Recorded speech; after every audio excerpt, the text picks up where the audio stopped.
Hi hello ఈరోజు kidney బీన్స్తో కట్లెట్లు ఎలా చేయాలో చూద్దాము.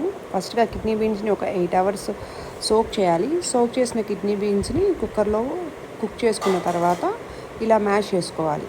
ఇలా కంప్లీట్గా మ్యాష్ అయిపోయిన కిడ్నీ బీన్స్లో కొంచెం పసుపు, ఉప్పు, మన టేస్ట్కి తగినట్టు పెప్పర్ వేసుకొని అందులోనే పాలకూర, ఉల్లిపాయలు,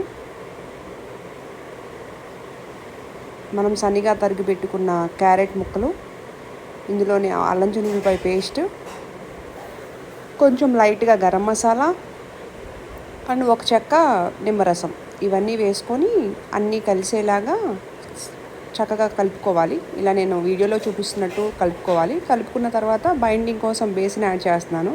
ఇలా కొంచెం బేసిన్ యాడ్ చేసిన తర్వాత మనకి ఇప్పుడు చక్కగా కట్లెట్ చేసుకొని రెడీగా పెట్టుకోవాలి. ఇలాగ రెడీగా పెట్టుకున్న కట్లెట్స్ని నాన్ స్టిక్ ప్యాన్ తీసుకొని అందులో లైట్గా 1 or 2 బటర్ క్యూబ్స్ వేసేసి అందులో ఫ్రై చేసుకోవాలి. ఎక్కువ ఆయిల్ ఉండదు. ఇలా చేసుకుంటే ఒక 10 minutesకి చక్కగా కట్లెట్స్ రెడీ అయిపోతాయి. Healthy and easy kidney beans cutlets ready. నచ్చితే సబ్స్క్రైబ్.